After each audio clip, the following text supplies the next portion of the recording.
That? Been moved and seconded by Trustee Merrill. Any more discussion on those? All those in favor of approving the minutes, please say aye. Aye. Opposed? Motion passes. All right. Reports to the board. First up, Staff Senate President Ron Priest.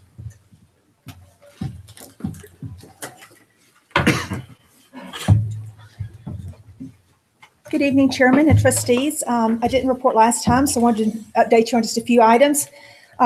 First, we're excited that we finally have a full slate of officers and 12 Senate members, and also have our College Council representatives appointed. So that has been quite an ordeal, it seems like, this year with so many moving pieces, but we're excited to have some really great people representing staff across campus. We also partnered with our Faculty Senate and had a staff and faculty social gathering after our in-service this spring, and so met at the Accomplice and spent some time together. It was fun to get together, and also had some people from our Albany County campus join us, which was a delight. We're planning, since our normal meeting would have been the first week, the Wednesday after the new year, we decided to postpone that meeting since there was no new business, but instead to sponsor an open house that we're doing tomorrow. Invitations have been sent out to all of our staff just to join us from 2 to 3 tomorrow in CCC 178 for coffee and hot chocolate and cookies. So hopefully we'll have a good turnout for that and get to share a little bit more about what Staff Senate does. Right now, we're really focusing on the first part of this semester. We're going to really have, we've got a subcommittee that's going to focus on reviewing our bylaws, because with our increased attendance and also with some changes on campus, we want to make sure that our bylaws align with something that we can really function within. And so we've got a group that will be doing that, and hopefully we'll have a good outcome. I just want to give kudos to HR for the compensation and classification study. I know they provided a lot of opportunities for staff to learn about that. I know they had lots of questions, and I know they worked a lot of extra hours to make sure that those questions got answered. And now we're looking forward to working along with them as they look at the position descriptions and professional development opportunities. And I'm especially excited about what that could look like for staff. And then lastly, talking about professional development, we have our staff retreat that will be scheduled in June. And hopefully it'll be a time that most staff can join us, and we will be forwarding that information to you as soon as it's finalized. But we do know that that June works better, especially for student services. And we try to arrange it so that half the day we duplicate the programs so they can either attend the morning or the afternoon, and that way still have coverage in the areas that they're responsible for. So that's all I have to present tonight. Any questions? Thank you so much. Rhonda. All right, Faculty Senate President Nate Huseman. Thank you, Mr. Chairman. Members of the board, good evening. Not a lot to update just yet this semester, as our first Faculty Senate meeting will actually be this Friday. One thing to update, Faculty Senate did hold a faculty forum specific to the Pathways Project. We did have about 15 faculty members attend.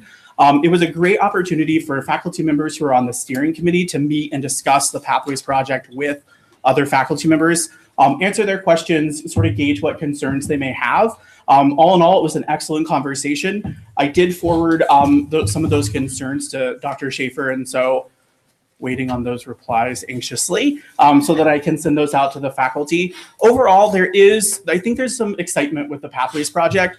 Some of the concerns really are just sort of how does the Pathways Project fit into existing processes? And I think once we can sort of relay the message or discuss that the Pathways Project really is going to build on what we've already completed or done, I think there'll be more engagement and more excitement as the semester progresses.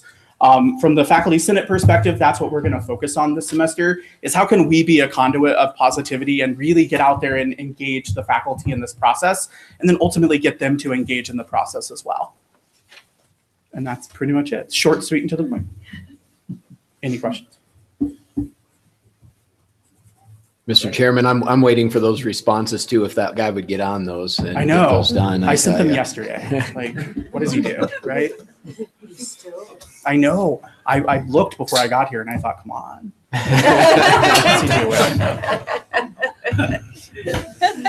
Any questions for Nate? Mr. Chairman, members of the board, I would say I appreciate the approach that Senate took with this conversation by actually engaging faculty representatives that are part of the pathways and having a conversation with faculty.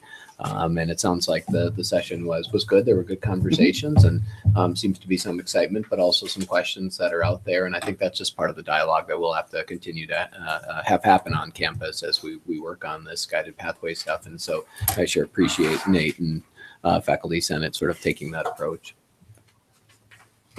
Thank you. Thanks, Ed. All right, on to the president's report. Joe. Yeah, thank you, Mr. Chairman, members of the board. Good evening. One of the things I enjoy doing is taking something off of my list and giving it to a more competent individual. So I'm actually going to do that with the WyoTech update and ask Dr. Hammond to give an update before they get into the strategic plan conversation, because as you can imagine, the conversation around WyoTech creates some interesting caveats and asterisks to plan for the future of the Albany County campus. So I'm going to let him kind of give you an update of where we're at when he gets up there. Quick legislative update. Yeah, you received the update email I sent to you that had a pretty good encapsulation of the happenings at the Joint Appropriations Committee last week.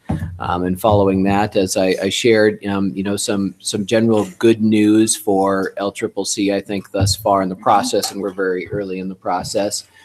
First of all, it appears that the JAC is going to at least work with the governor's recommendations for state aid to the community college. And as I've shared with you in the past, his recommendation is essentially to leave us fairly flat and not have us take yet another reduction as a result of recalibration, tied to House Bill 80. And for us, we think that's a good thing. And the rationale makes sense. The governor's mid-biennial cuts, as well as the penny plan cuts, actually would equate to almost 3 times, a little bit more than 3 times the cuts of what the recalibration of House Bill 80 would have required. And so in general, we've taken some pretty significant reductions at a time when they're going to rely on the community colleges to do more for the state. Additional reductions certainly aren't necessary, and especially with the more positive outlook with the January Craig report. And so that looks good. As I shared with you thus far, it appears that the JAC is going to work mostly with the recommendations of the governor on community college capital construction. For us, what that means is the $7 million state match for the fine and performing arts building has made its way through at least these first couple of approval points. Now, they still have, I believe, an opportunity through round robin where they could change that. Then, of course, it goes into the legislative process. But it's going in with the governor's recommendation as well as a pretty coherent package, I think, except for one project at Casper, which got tampered with a little bit. So the fine arts project's moving forward, and looks like that may come through. It does, as we anticipated, have the caveat that we have to match it with $7 million of local funds. The one piece that I think is different, if you remember me updating you earlier, they were originally looking at utilizing the SIPA account to fund the community college capital construction projects. That's how our library project is being funded. The difference there is that would have put the money out till probably late summer, early fall of 2019. With the more positive Craig report, the governor actually changed that recommendation and said to use general funds, and that's how it's sitting at this point, which would actually mean those would be available come July 1 of 2018, this summer. So I think those are some positive pieces. The other somewhat unanticipated conversation was actually a motion to earmark $30 million of the portion of the Permanent Mineral Trust Fund that the state could use, the legislature could use for public purpose investment programs for our residence hall.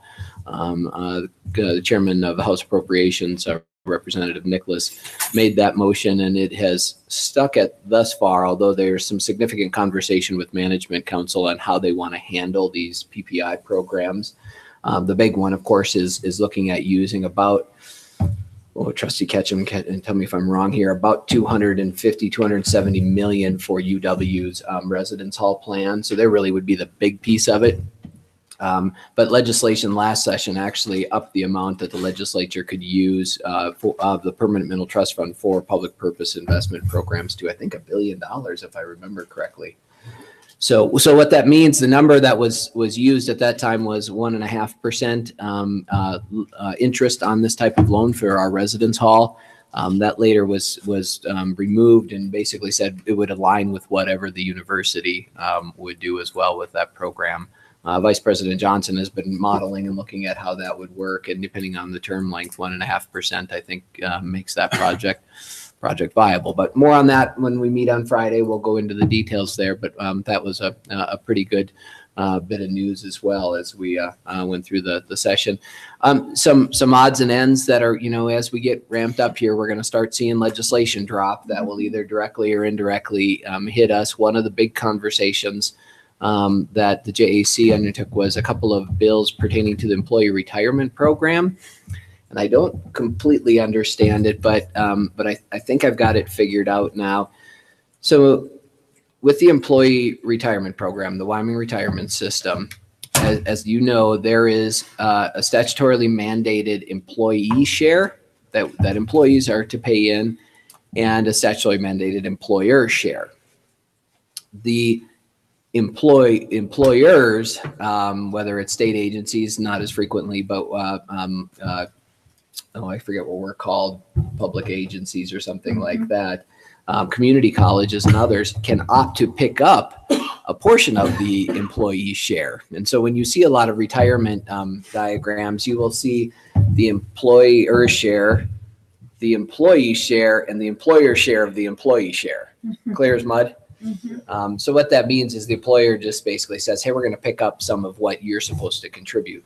One of the bills that are working through essentially change it so that during the vesting period, which is, I believe, 5 years, if the employer matches a portion of the employee's contribution or covers a portion of the employee's contribution, if that employee does not vest and leaves their job, they only take what they invested, not what the employer matched.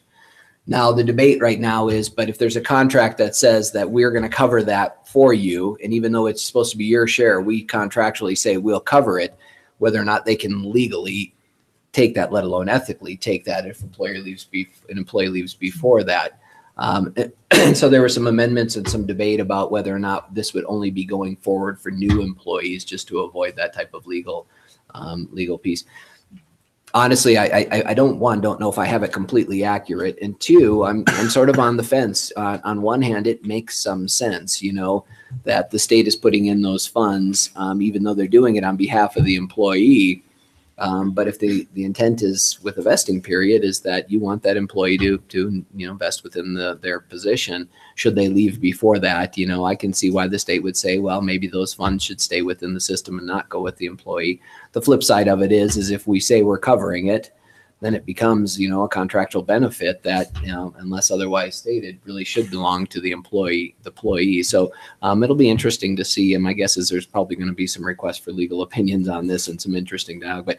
But the point I think that's most important is we will likely see other bills drop that start to whittle away at some of these things that are challenging the state. In this case, challenging, the state, the portion of the retirement fund that's essentially underwater or solvent.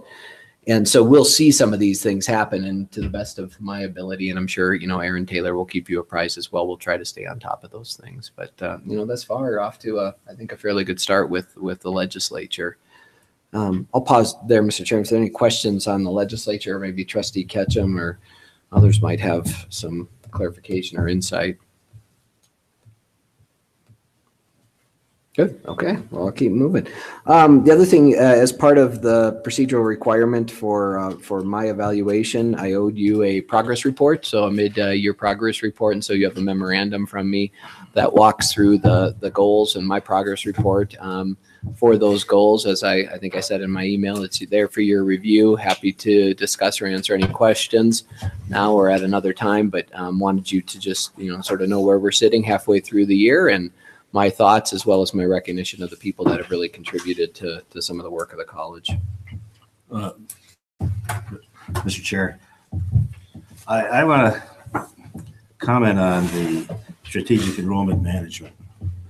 And I know it's logical to say that we're going to wait until we get further along with the guided pathways before we have a significant strategy for enrollment. And that concerns me. I would hope that we would address that strategy for enrollment sooner rather than later. It's been a concern of mine, and I think we're going to talk a little bit about this at the retreat. So I'll wait until then to advance some additional thoughts.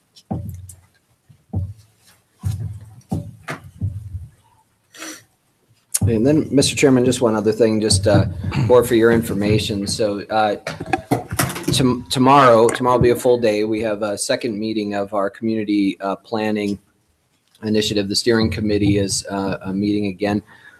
We'll receive a confidential draft of the results of the community assessment, and then we'll work through those, and eventually we'll get to the point of having those public. So that'll be something that I'll be sharing with you in the near future. And that assessment is a result of both the data analysis as well as the community survey, as well as focus groups and interviews that we've been doing. So that'll be coming. That steering committee meets in the morning. Then tomorrow afternoon, and really tomorrow and Friday, the NDOW Executive Council will be on campus again and be holding their meeting in the A&B Leadership Center in the Clay Pathfinder building. The community colleges will be on the agenda to present in the afternoon from 1:30 to 3:15. And I think even Dr. Jim Rose will be presenting a little bit on the commission during their lunch period. So we're scrambling and trying to get ready for that presentation. But if you happen to be interested and want to swing by and be here for a portion of that, I'd love to recognize you in the audience. But also you may be interested in hearing that conversation with the NDOW group.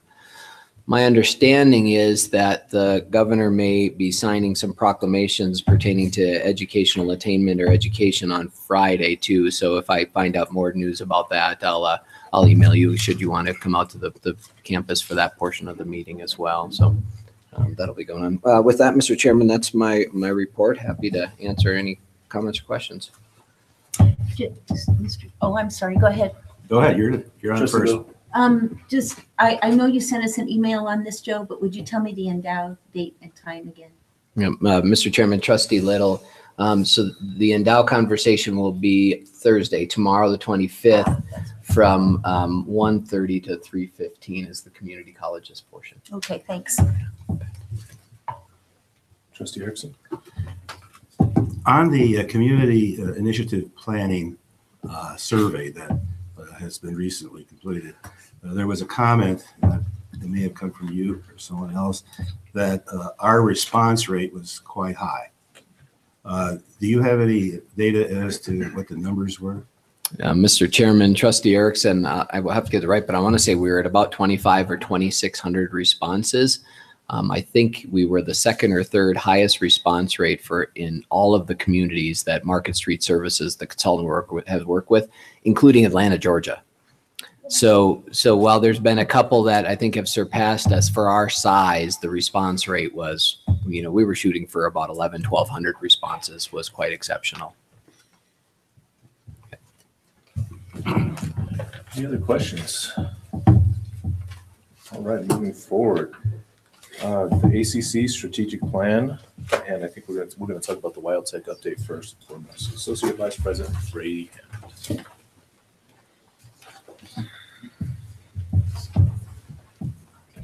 Thank you, Mr. Chairman, trustees, President Schaefer. As you know, in November of 2017, Wiotech, it was announced through their parent company, Zenith Education Group, that they would be closing and teaching out their current cohort of students in June of 2018. That is currently where they stand. Obviously, this will have tremendous impact on the community of Albany County and Laramie in particular. And immediately we were really looking as an institution how we can get involved. How can we mitigate the impact of this closure? Dr. Schaefer in December issued a charge, and we put together an exploratory team in the Albany County. I'm leading it. It is composed of various members of the community as well as employees from the campus. Trustee Cadle is also on the committee. And our charge was really to figure out if LCCC is to get involved with Wiotech, in their multiple parent companies, ECMC and Zenith. What shape or form might that take, and is that even viable? We've been working for the past month having regular meetings to really determine this. Our prospectus that we're charged with drafting is due tomorrow, or rather Friday, end of day. So unfortunately, not in time for a board retreat, but we'll have it by end of week. And a review process will begin to really see how viable it is. And I can't comment too much on the current contents of it because a few things are potentially under an NDA. So I'm not sure how much I'm able to disclose at the moment, but what I can say is that the exploratory team is really adamant in the fact that the reason we are looking at potential LCCC involvement is to prevent the major loss that will take place if WyoTech closes. And if we see that we can do something, we will need all the funds that we are putting in that prospectus. Because if we go halfway and say we ask for X and we get half of X, then it will fail in a year, or 2 years, or 3 years.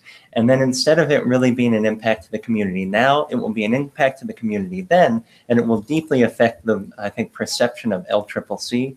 And we really need to be firm in the fact that if we are to intervene, we need a certain amount of resources, because automotive technology, mechanical and technical training is not a cheap industry.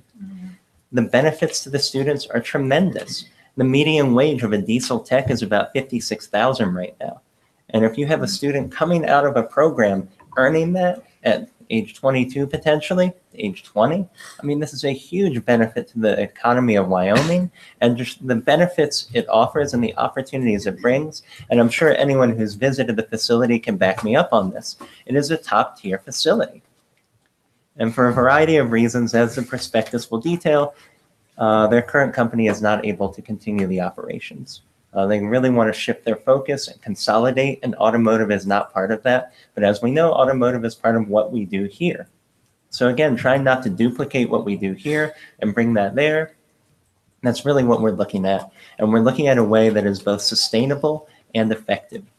Because if we have the sustainability but not the results, then we don't have much. And if we have the results but not the sustainability, then it will close.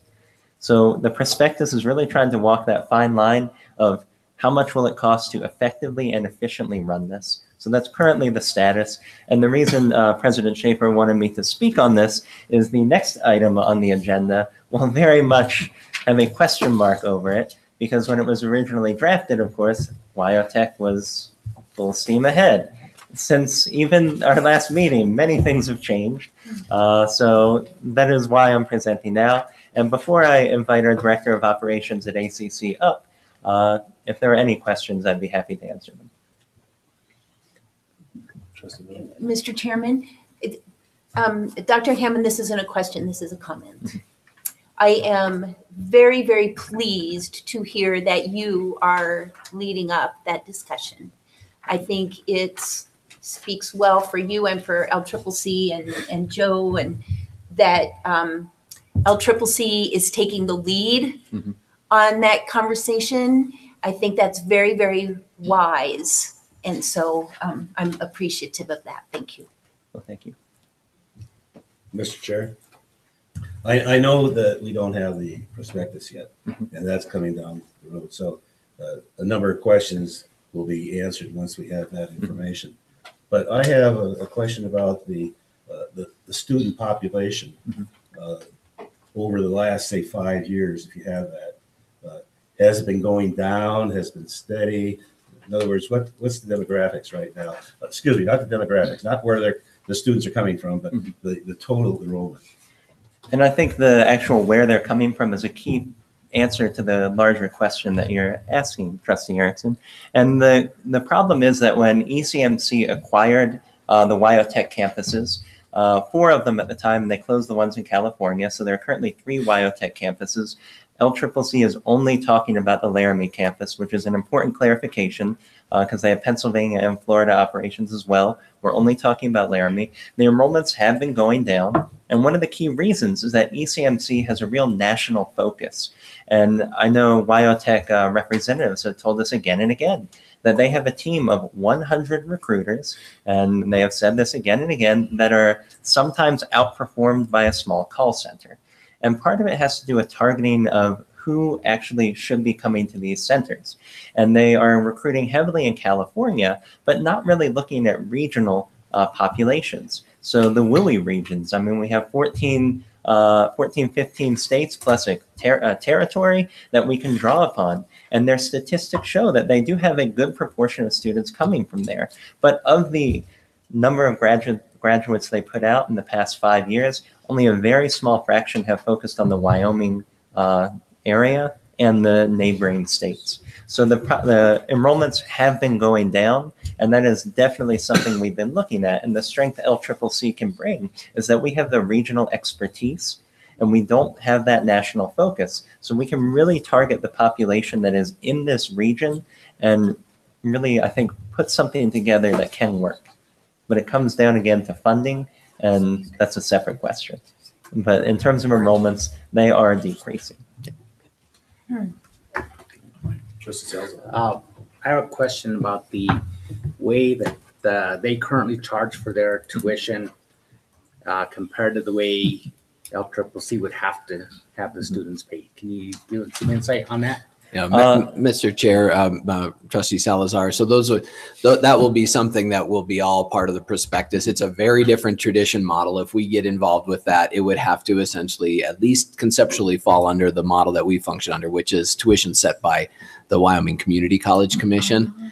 And while there may be some flexibility for recommendations for tuition differential and those types of things, that's part of what they're trying to explore and provide those options. So I mean, these are the questions that they're tackling. Where are the students coming from? Where do they go? What do the projections look like? What can we sustain? What's the tuition and the fee model? What makes sense for this? What type of state subsidy works? What type of program duplication or other not duplication do we want to engage in? You know, do we look at alternative delivery? What about facility staffing? And so those are all those pieces that just in the essence of time you will have in depth in the prospectus that we're trying to work out. And ultimately what Dr. Hammond and the team will have is essentially a set of recommendations that will say for us to do this, these are I even think Brady used the term must have to quote a Salazar thing in the document. These are the things that we have to have. And this is really where we believe those resources need to come from. And then it'll become a broader conversation, you know, for you as the trustees to say what portion we have to kick in, for the state, possibly for the community of Laramie, for ECMC themselves. And, you know, that's what they're trying to get to is these series of recommendations and then see, are people willing to step in and to do that? So what, in that light, is it going to be scenarios that we're going to be looking at, or what is it that? Mr. Chairman, Trustee Salazar, and Brady, help me if I missed this. At least in the short term, I think there'll probably be some options. In the long term, yeah, I think there's some options there as well as scenarios. I think what we will see come out of the group is really their recommended solution. That doesn't mean that solution may be modified or other solutions may come in. But what they're trying to get at is the best case scenario. We think of what would make this successful if we were to get involved. And I can contribute to that as well. The idea is we've looked at how much this will cost to operate, and the cost, depending on the programmatic options, because we've looked at a variety of options, accelerated, standard 2-year, credential diplomas. We've looked at a variety of these options. They will be included in the prospectus, but we found regardless of the route we take, the cost will effectively be the same. So at the end of the day, I think it really comes down to how do we fund this rather than what shape will it take. And the prospectus details this. So when it is finally finished, I think it will become very clear the decisions that will be facing the board here. Trustee Merrill. This is a numbers question again that I asked earlier tonight. How many students did they have attending that program? They have 3 separate programs as well as a number of specialty programs. The specialty programs are sort of the draw. So they currently have, I think, 560 students entering. And it's sort of tricky to tell because they had a number of students that were going to be entering, but because of the closure notice, that obviously did not happen. But 560 is the number I have. In Laramie? Yes. Thank you. Mr. Chairman, and at one time that campus had, or that school had two different campuses, one on the west side and one on the north side. And it was in excess of 1,500 students. And so the scale of the whole Wyotek campus was fairly significant in Laramie over the years. I mean, it started in the late 70s, and it has gone through a series of ownership changes. And it seems like in the last 5 to 7 years, for-profit schools have really taken a pretty significant hit from Department of Ed and federal government, some other things, and has really affected that enrollment. It's been an interesting project to work on, and Dr. Hammond has led the charge in trying to come up with ways to try and give us some options of what to do there. My sense is that it is in the field of education. I mean, that's what we do, and this state heavily subsidizes education. And this endeavor is all about, in my mind, education as well. It is expensive. And as Dr. Schaefer said, what a private for-profit school charges to try and cover that is a lot different than what the Community College Commission charges per credit hour. And so those are the things that we're going to try and get to, but it's anytime you touch education in this state, you touch a fairly expensive proposition, from space to teachers to to benefit packages. It's costly to educate. If I could add to what Trustee Cato is saying, outside of the prospectus, I'd point to our most recent annual report, which incorporates the information from the EMSI study, which basically says taxpayers, for every dollar that goes into education, get a $1.80 return over the lifetime of the student's working career, which is an annual return, I believe, of about 5.2%. And if you look at the full report, in terms of, and I don't know quite how they measure this, but what society contributes, I believe every dollar that goes in has a $4.80 return over the lifetime of the student. So again, as Trustee Cato is saying regarding subsidized education, it is not money that goes nowhere, but as our own annual report indicates, it is money that produces results. And that's beyond the prospectus, but I think it speaks to our larger mission here of transforming the lives of our students and by extension, the lives of our community. So to add to that. Mr. Chair, can I piggyback on the comments you just made? To me, it really shows an essentiality of the community college mission. When we are working with a community in our service area to develop a program with something that's available there, but also looking at the overall impact of the economy in Laramie, which is huge. So as Butch indicated, it's a huge impact. 1,500 students at one time. My gosh, how that affected the housing market. I mean, everything. So I think this is a superb effort for us to be involved, and looking forward to the prospectus. Mr. Chairman, members of the board, if I may, that's something to keep in mind, knowing that enrollment is on at least one of your minds. I'm sure it's on all of yours.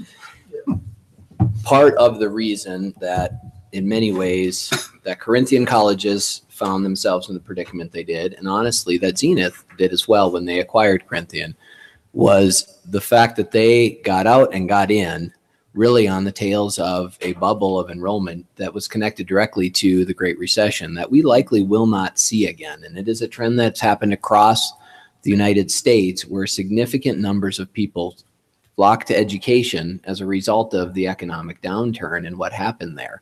And so in some ways, the infrastructure that built for those numbers and ultimately what we will project in the prospectus, I'm thinking, are going to be very different numbers, because we have to be realistic of where we think we'll actually would land up with enrollment.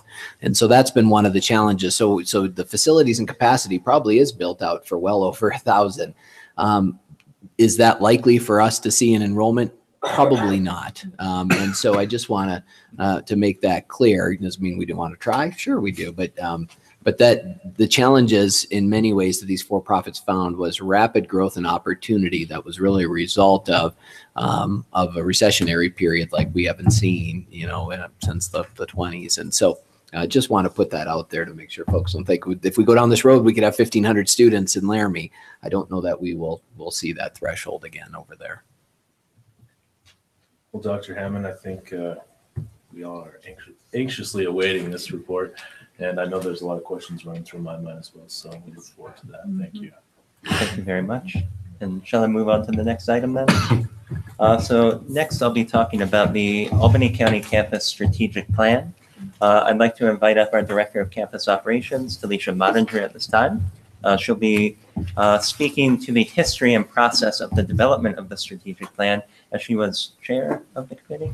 She was our chair of the committee that developed this. As you know, I arrived here in August, so I have basically been at the tail end of this process. So I thought it was most fitting to have Talisha fill you in. So with that, I would like to introduce our Director of Campus Operations, Talisha Mottinger. Mr. Chairman, trustees, thank you for having us here tonight. As we've reported before, we are engaged in the strategic planning process. In order to develop the timeline, there are certain things we did. The first thing we did was develop a timeline. In order to do that, we decided that we needed to have a draft of a strategic plan in place and ready for the Associate Vice President of ACC when that person started in mid-August. So we started the strategic planning in spring of last year, and then we just finished up with it at the end of the summer. We did involve a group of stakeholders. We had some key stakeholders that were part of this process. We had some deans here at the Cheyenne campus that were part of this process. We also had some staff members in Albany County, and we had a new faculty member and a senior faculty member. We also had some key stakeholders in the community. The mayor of Laramie was part of the process, and Trustee Cadle, and a few other stakeholders from Laramie. The first thing that we did was we conducted research. We started with the environmental scan that, if you remember, we did present last year here. We started with all the data and the research we had from the environmental scan, and we found where all the holes were in our research, where we needed to do a little bit more digging. So we did conduct a few more focus groups. We went out and met with a few more industries in order to round out all of that research. And once we had all that research together, we built a SWOT analysis. And we also talked about some of the different partners and potential partners, what we could do as a local and what we needed as a regional group. And that was how we developed the strategic plan and the full cycle. Thank you. Thank you. So I really wanted to draw attention to the vision of this strategic plan, because I think it really gets to the core of how we're taking the overall mission statement and strategic plan of the institution and really adapting it to the community in Laramie. So the vision is to become an integrated learning destination inspired by community to facilitate innovative education. And I think you can see the obvious parallels between our own mission and vision statements at the institutional level. But again, trying to always think within that local context, because we're only one hill away, but it's quite a different place when you get over there.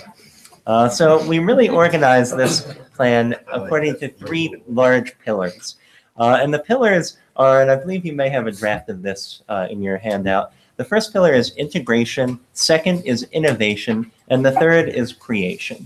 And these three pillars will really guide all the efforts we do. And I said I used to be an English teacher, so I always think of it as the vision is sort of our thesis, and these are our main arguments. So the idea being that everything we do really needs to fit into one of these categories, to either integrate, innovate, or create. So to go into each of these, if we look at integration, our large goal for this is to integrate education into the local community by collaborating with educational partners, businesses, nonprofits, and workforce development. And this is quite a broad spectrum goal. And as the individual draft of the plan shows, we have a lot of subsets on how this will happen. For instance, one of the goals or sub-goals is to redefine courses and schedules to meet the needs of ACC stakeholders. Obviously, one of our big populations over there are UW students. UW traditionally starts when we do, However, we've noticed that a lot of students, particularly in the spring, if they find out they're on academic probation, it's often after our A16 block begins. To enable us to catch a lot of those students, we've migrated to a course schedule over in ACC that focuses heavily on the B14 and now B12 blocks. Additionally, we're running into some space issues where we have so many students that we can't necessarily organize and schedule our classes in a way that we can really fit them all at the times they need to be, or even when instructors need to be there. So we're also exploring a hybrid option. And this semester, traditionally where we would offer maybe 8 classes in the B12 blocks, which start 4 weeks after our A16, we're now offering almost 30 classes in that block. And the idea being to really see how it works. And this is also a matter of data collection. Are we actually catching students? But with the hybrid classes, because they don't need to meet face-to-face all the time, potentially we cut down on 50% of our room needs. So we're able to really maximize the space we have. And the second I'm talking space, you can see why I was asked to talk about WyoTech as well, because looming over all of this is the fact that we have a campus expansion planned, ready to go. As you know, it needs to get additional legislative approval because it was over what the expense, I believe, was estimated. But if WyoTech goes forward, that raises larger questions about that expansion. So again, I can't comment on all of that just because the prospectus, I think, will do the talking on that point. But as we talk about integration, we're really looking at ways we can bring the community in. We're looking at ways to get our students that experiential learning pathway and experience that is part of the Pathways Initiative. One of our key groups of stakeholders over there are the Student Leadership Committee. They are a very motivated group. I believe we discovered the other day they're all business students. So that's a shame Jeff isn't here. But again, we really are putting the students, giving them as much agency as we are able to let them drive how they want this campus to become more integrated into the community. To that point, we have them right now planning a student town hall over there where they will be able to interface with leadership and talk to us and give us feedback on what they want to see happen. So they're organizing that right now. And that's the type of leadership that, again, dovetails with what we're talking about with the entrepreneurial element of Pathways, that innovative, creative thinking that really will help students move beyond just getting a job, but thinking about how to create them down the line as it goes. So integration as well is about developing programs. One of the programs that we've been looking at is fermentation science. We know that it is a major industry in Wyoming, increasingly in Wyoming, in neighboring states. And for us not to be exploring that is a real missed opportunity. And we're looking at ways we can really make it a destination program. And the idea being nesting, say, a certificate within a diploma, within an associate's degree. Because our students that are coming up to us now, they're used to things like Khan Academy, MIT's OpenCourseWare, Duolingo. They are not used to that traditional semester model. And if we expect them to conform to us, it might not work out. So we're really looking at ways we can take what is an appealing idea and putting it in a format that is much more what they would expect. And at the same time, because we are a member of the WUI Witchy Alliance, we're able to draw students in from those neighboring states. And hopefully, as they see the quality of education and the quality of service, keep them and the resources in the state.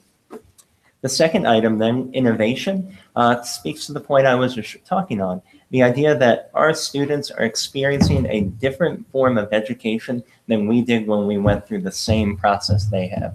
It's a new world, it's a new set of technologies, and if we aren't really looking at how to maximize that, we are the ones that are going to be wondering what is wrong.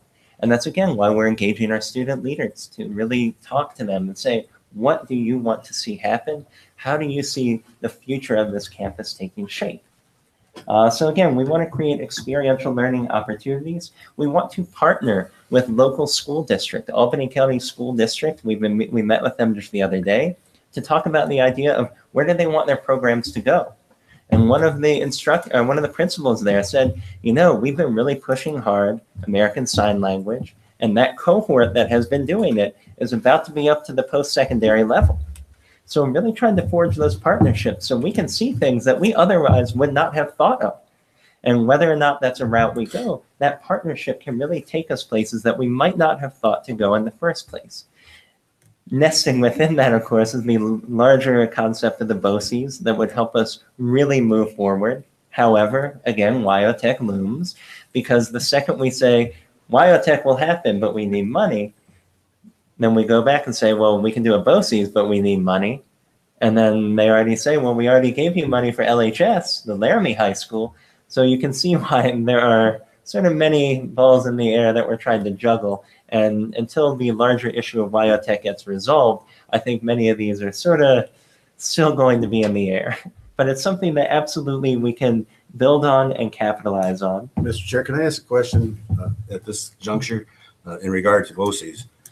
Since I've been on the board here, I've been involved in a task force, which happens to be dormant at this time. And the BOCES issue seems to be very difficult to get moving with the high schools. I'm curious as to how far you have gone with your partnership discussions there toward a BOCES. You indicated that the WyoTech thing has kind of put this BOCES issue off to the side. And I wonder why. Why can't they be going simultaneously? And this gets to a larger issue that I'd like to really focus on, Trustee Erickson. The notion of, I think very often when we look at school districts or school educational institutions, particularly in Laramie, we have University of Wyoming, Albany County School District, you have Whiting, you have Laramie High School, and then you have us, the ACC of LCCC. And I think very often the educational model has been one of an economy of scale, and that how many students can each institution pump through and see where we go from there. And I think that's the enrollments issue. But I think one of the ways that the innovation that we're talking about is to really refocus on an economy of scope. And this is where we start looking at the BOCES. And I think it really takes a fundamental change in the way we perceive the students, particularly in Laramie, and that they are not ACSD students, they are not Albany County students, and they are not UW students, but they are all part of the same student population. If we start to look for congruencies between, say, what we're doing at LHS or what they're doing, they have an amazing culinary facility over there. How can we train our students and their students at the same time? And I think case in point is our auto program over there. We have a teacher who does an amazing job. We always hear fantastic things from the students, and really trying to build that together. And I think this leads into that question of BOCES. And the reason WyoTech, I think, is the question, and this is something that was sort of brought up the other day when we met with the Albany County School District officials, is that it's a matter of money. And how much can we ask before people say no? And that's why I say, I think as we focus on that economy of scope and say, look, you aren't paying for one thing, you are paying for all of this. And again, we get back to that notion of what is the return on investment. And if you give us $1, it is not paying just LCCC. It is paying for LHS, ACSD, LCCC, UW, and it's building that. And I think it gets to the item here with the idea of innovation. We're looking at articulation agreements. University of Wyoming is starting a transfer relations center. In that center, they just have 2 new hires that hopefully will be brought on soon. I was asked to be part of that hiring committee, so hopefully it will happen very soon because we've done all we need to do. They have an articulation manager and a transfer manager. And I think what that will really see happen is all the programs when we're talking about, we're trying to get that articulation, we are going to have a dedicated person at UW that will really work with each institution to build that. So when the question of BOCES comes up, it's not a matter of a pathway just between LCCC and UW, but it's a matter of that pathway K, kindergarten through credential. Is that credential at us? Is that credential at UW? Well, it doesn't matter because at the end of the day, we can take students that full route. And I think as we start to articulate that vision and articulate it via our strategic plan, the question of BOCES and the question of money almost becomes irrelevant, because when you see what it can do, when you see what other school districts do, I don't think it becomes a question of money. I think it just becomes a question of why hasn't it happened yet? But getting to that point is going to take some talking and sales. And so that's part of this plan, is to build that foundational and institutional trust. So So hopefully that answers your question. I love your vision, and God bless you. So with innovation, again, ultimately it needs to lead to some level of creation. And this is where we're looking at new programming. Fermentation science is one that our environmental scan, among other things, has shown is a real opportunity.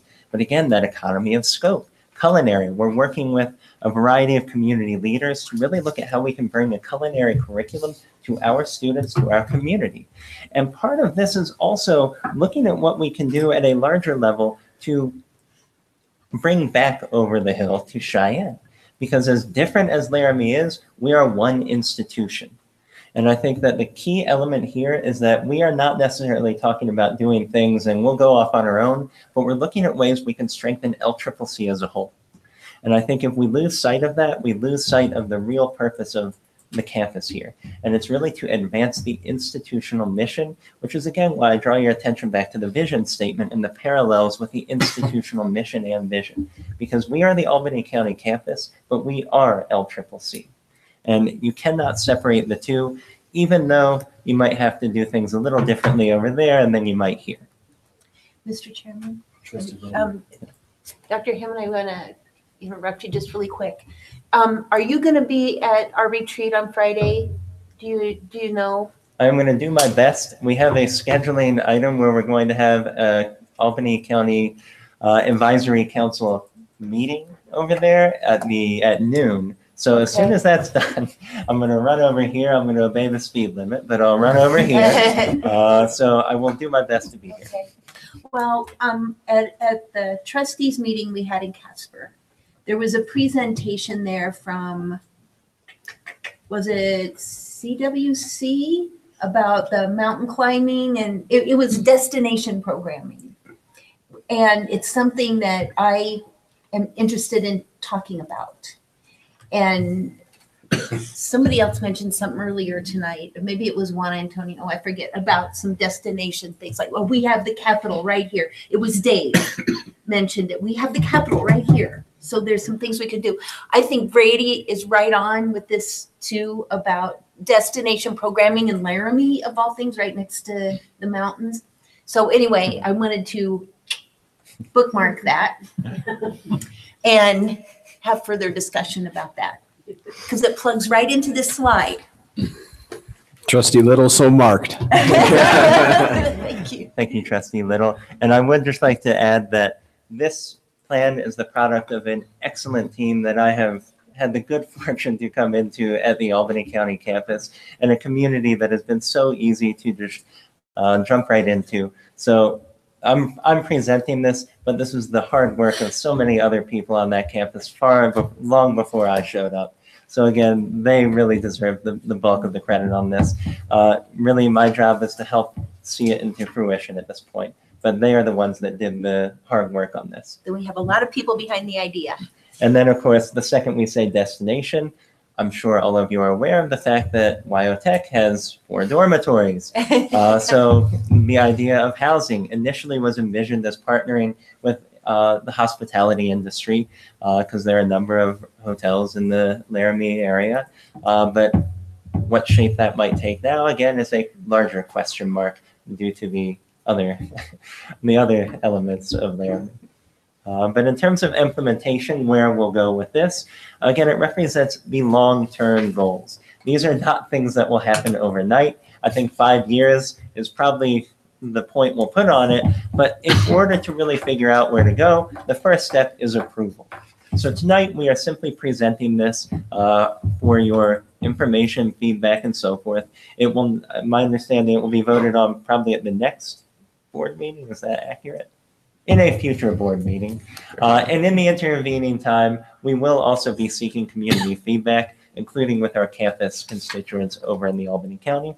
Then once we get that approval, we'll really look at how we're going to make this operational. Because again, how do we know we have succeeded if we don't even know how to measure it? How do we know how to measure it if we haven't even talked about the steps it will take to reach that? So that's really the next step after we get approval. Finally, really figuring out, well, now we know what we're looking at, but how do we know if we succeeded? How do we know if we have a successful destination program? is by the number of people that show up, the number of credentials. And that's something that once this gets approved, we'll really dig into and figure out how to take it where it ultimately needs to go. And with that, I'd like to thank you very much for your time. And if there are any questions, I'd be happy to answer them.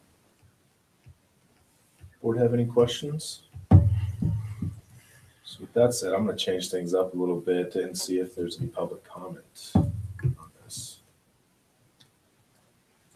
No? All right. Thank you guys very much. Very good job. Thank you very much, Mr. Chair and trustees. All right, on to some policies. This is up for second reading, and we have a staff recommendation. But we also have Victoria Steele and Sabrina Lane with us. The floor is yours. Chairman Barker, Trustees President Schaefer, Sabrina Lane and I are here to present two policies, 11.1, which is the Management and Oversight Authority, and 11.6, for sponsored awards, for second reading and to answer any questions that you might have. I gave a very brief presentation last time, so I will give a little bit more information this time.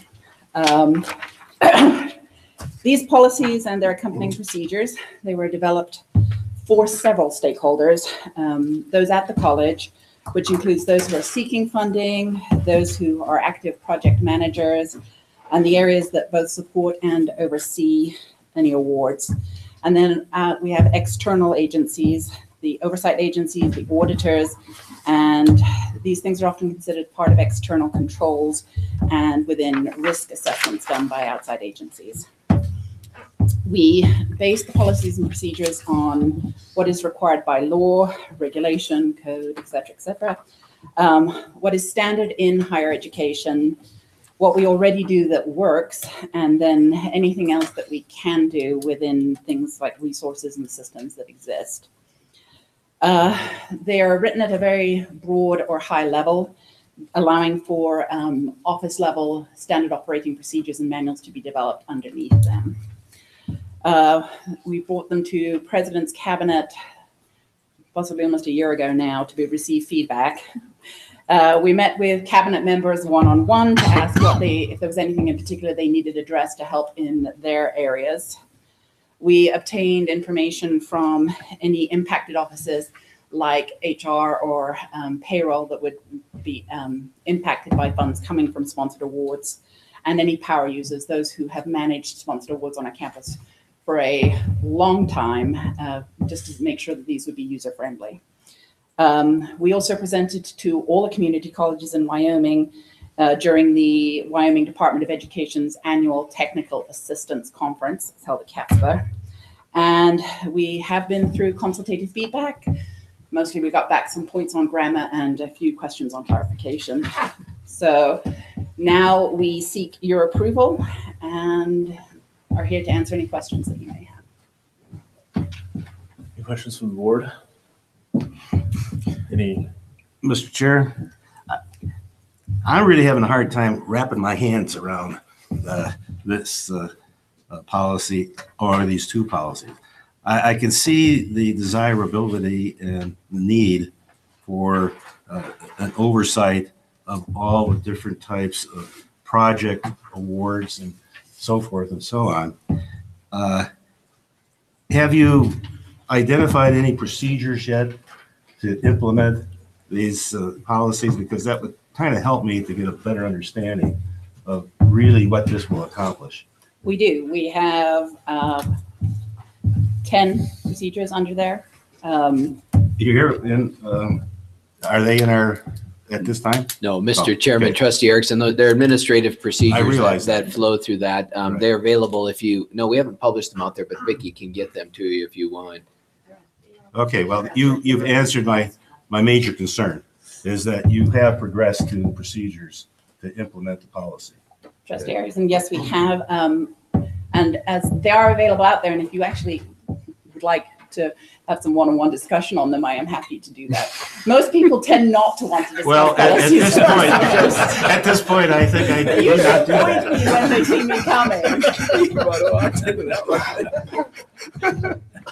You're very kind. I have two campus presentations and Vicki Great. suggested they may not be that well represented. Mr. Chairman, they are listed on the website, but they're not uploaded yet. We were waiting on the approval of the policies first. I have, Trustee Erickson, Well, my major concern has been addressed, though. That's, I do have paper copies with me tonight if you would like me No. to hand them to you, Trustee Erickson. no, ma'am.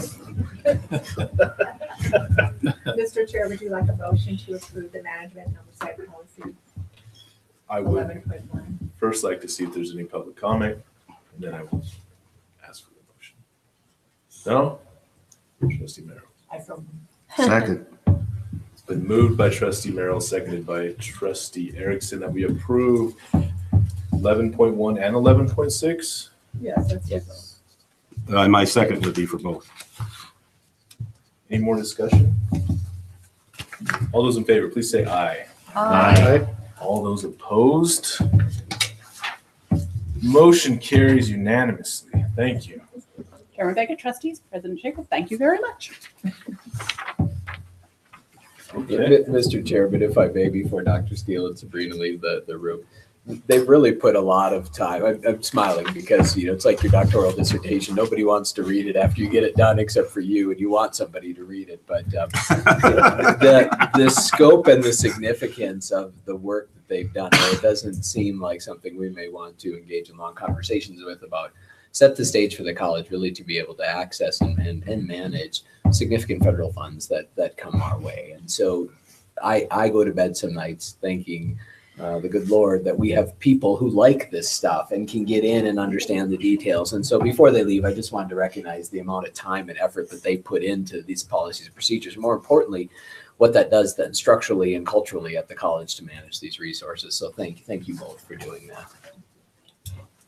But I don't want to come talk about them either. I can come to you. Thank you. She wants the attention. Okay, on to approval and acceptance items. We have the Crossroads Building renovation. Vice President Johnson.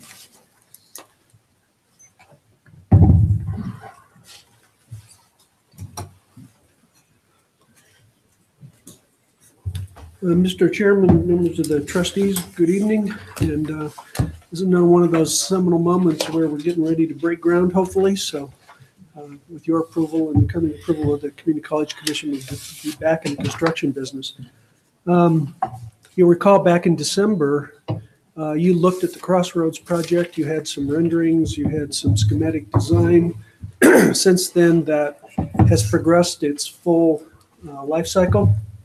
The attachment that you have uploaded is that full, what we consider contract documents that outlines everything.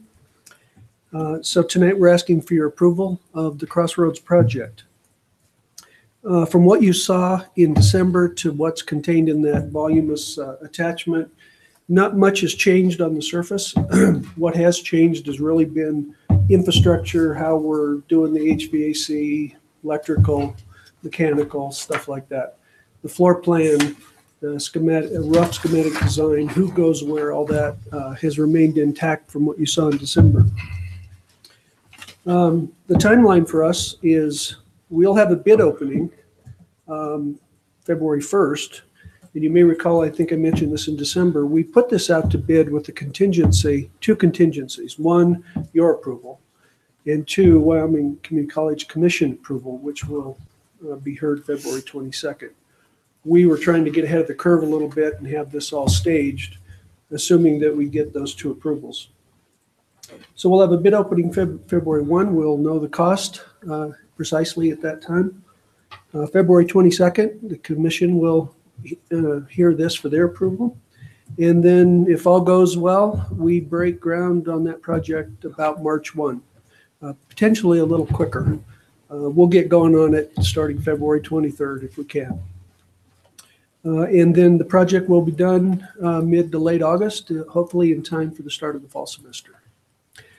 So that's the tight overview. I'm happy to answer any questions you may have. Mr. Chair, the F&F committee has been all over this project for some time. And we're pleased to see that it's moving forward, and that we're going to be getting our bids in, and hopefully with the construction as of March 1.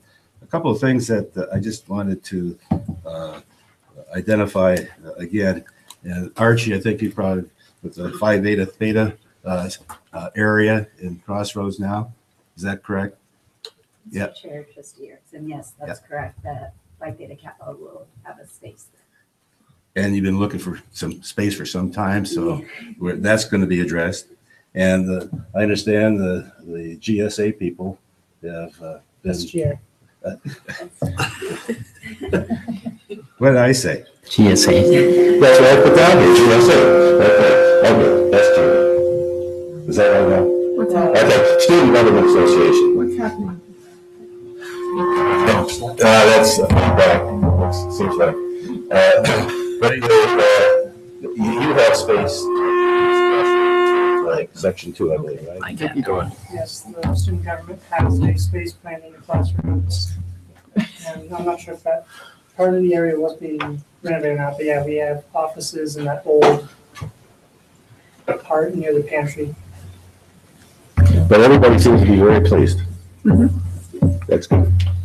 And the student veterans, they have an office too. Oh, yes, that's right. The veterans have an office there too, plus other areas. But those 2 areas I wanted to bring to the attention of the board. Board, any other questions? Anybody else from the public like to add anything, ask anything? If not, I'll make a motion that we approve the final design for the Crossroads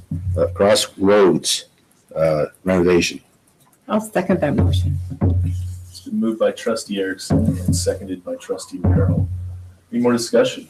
All those in favor, please say aye. Aye. All opposed? Motion carries unanimously. Mr. Chairman, do we need to direct the president to proceed with the construction process? Mr. Chairman, Trustee Ketchum, I will take it as so directed. I don't think you can pull Vice President Johnson off this one. He's ready.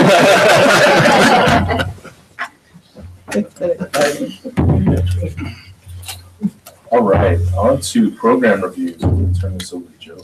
Yeah, thank you, Mr. Chairman, members of the board. As you heard at dinner time, you received the last of the program review reports as part of the annual process. After you've heard those reports, we bring those to you ultimately for your acceptance. So what you've done in the past is essentially accepted the annual program review reports in compliance with policy and procedure on faculty and program review. So nothing more than that, other than recommending that you accept the annual program reviews.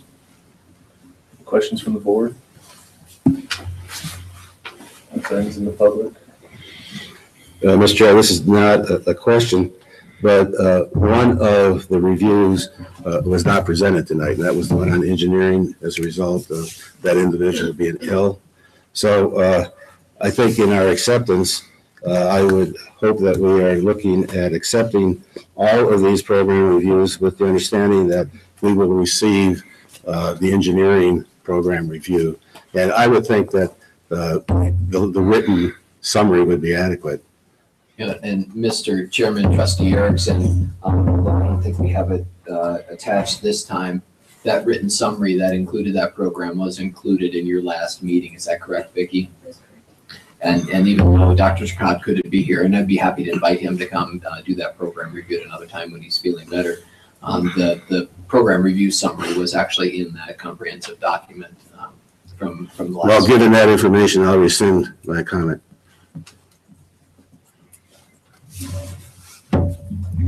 Mr. Pleasure.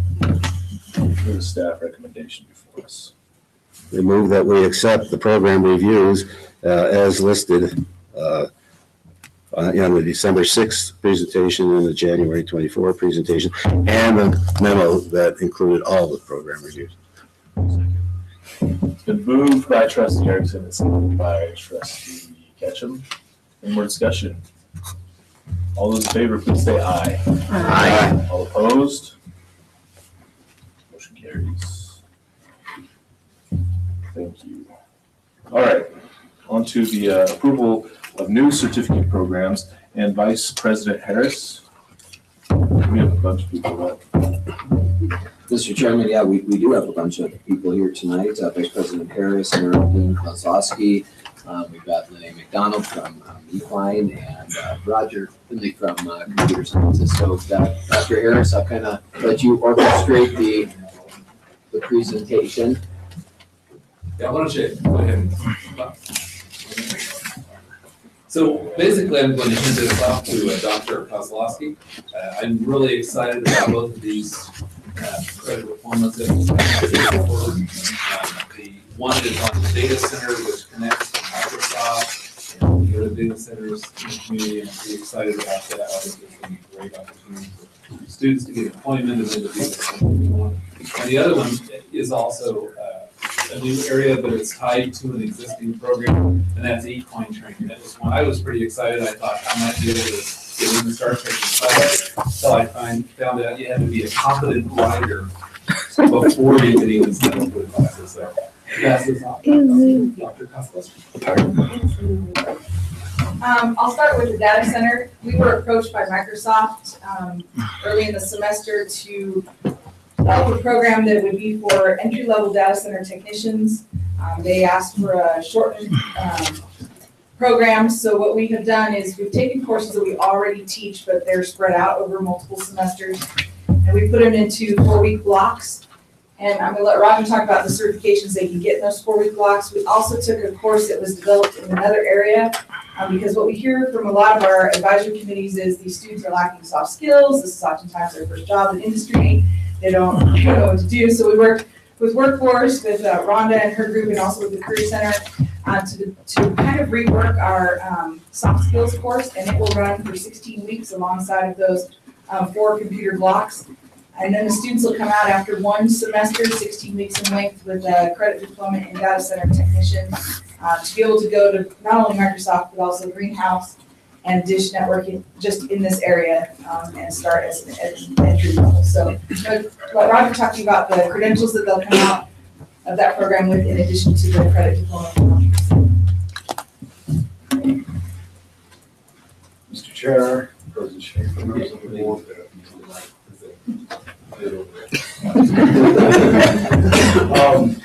Dr. Kozlowski is absolutely correct. We did not have to develop any new courses for this program. Microsoft, many of their employees have been students of ours here at LCCC, and they were pleased with the outcome. And they asked us to condense some courses. They have a rapid growth mechanism, as I'm sure you know. They're on their 5th expansion, and they need many employees now. It's projected to be 50 employees over the next 3 years. It was the last I've heard. So what we've done is we've taken our courses and graduated them from looking at individual computers and their components, and we get them the A+ certification through those courses. We then graduate them into a Network Plus certification, taking these individual systems, connecting them, having them speak to each other. And then we move up finally to a Server Plus certification. And these are all industry standard certifications that anyone can go out and take. That we have a much higher success rate coming from the classroom, of course. So we take the individual systems, they become experts at the repair and maintenance of those systems. Then they learn how to network those systems.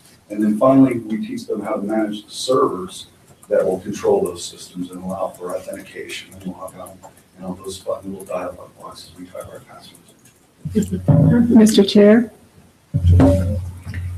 how much can one of these technicians make after 16 weeks of study?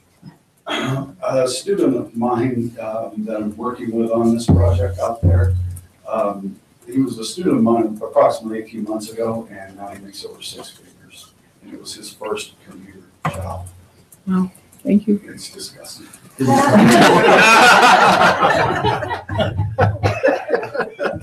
Mr. Chair, I have a question on the 16 weeks.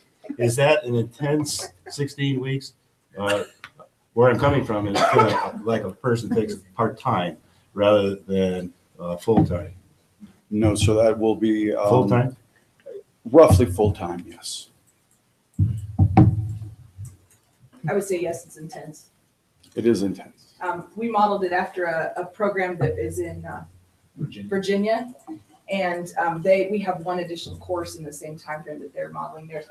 And they asked us to look at that program because that's the one that they're using in that state for Microsoft. And so that was the one that we talked with them about and then modeled ours after. But we added some things. I think the soft skills came from them, but we added one additional certification to ours.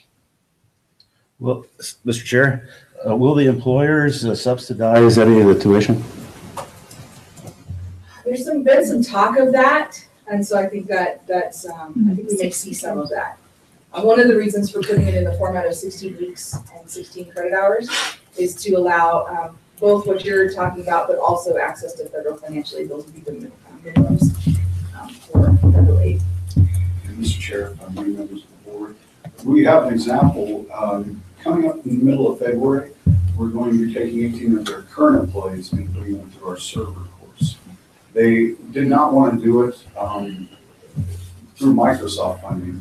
Instead, they're going to be using financial aid and those resources. Mr. Chair, Dr. Schaefer, are we advertising this program? Sounds like it's something we need to have out there. Mr. Chairman, Trustee Merrill, we certainly will promote the program, but we typically wait for your approval in the commission before we get too far out. You know, I will say. So after February 20. I will say, and perhaps Roger or Jill can comment on this too. This is one of those programs that actually makes a lot of sense with the way it'll be packaged with where we are at as an economy locally and where we will be going. I was surprised at how many of these types of graduates would be in demand at places I wasn't even aware of. For example, I had the opportunity to tour, I guess it's a subsidiary of A&B Bank that's here in Cheyenne, where they run all the bank's technological services for all A&B banks in the Rocky Mountain regions out of here. And one of the components of that is managing massive amounts of data. And how they host, I don't have all the lingo right, but how they host their services for remote banking. And as I'm walking through there, and three of the employees I talked to happen to be former students of Roger. And so their growth potential is significant too. And you wouldn't even think of A&B Bank as being a data center sort of employer. And so I think it's going to be even more than just Microsoft, more than just EchoStar or DirecTV, more than Greenhouse Data. You can see by the national figures, these folks are in demand. And, you know, while they may start at 40,000 or so, their growth potential is substantial. And so I think there will be considerable interest in this, in the fact that it is an intense but accelerated program that has very tangible, labor value. And so I think it's something that we'll certainly promote, but we'll have a considerable amount of interest. And Mr. Chair, members of the board, if I may just add that many students that have worked at Microsoft previously that have attended our classes and moved to Microsoft have now springboarded into other positions, for example, in cybersecurity at A&B Bank and others as well. Those tend to be higher paying positions, but we appreciate the Microsoft partnership because they are willing to accept students directly out of the classroom and mold them as pieces of clay. Mr. Chair, would you like this approval for just one of these programs or individually, or would you like approval of looks like two? I think we'd be okay to have Lene present and then approve them both. Okay. Are you guys okay with that? Yeah. Sure. Let's do that. Before we move to the equine one, the other thing that I would add is that the Microsoft partnership is a little bit broader than even the data center technician. They've also looked at our HVAC program, and they're asking to donate a set of racks for them to learn how to manage the heat and the cooling agents in that system, because that's the two types of students that they hire out of our program. So moving to the equine training, we currently have an AAS in equine training management. It's a 2-year program. One of the big factors for that program is that the students they come in, they get a year, and then they leave. And so we're losing them after a year because they're going to work. Lene started this work last year with her advisory board and started getting some feedback on how can we make this better? How can we get more students in there.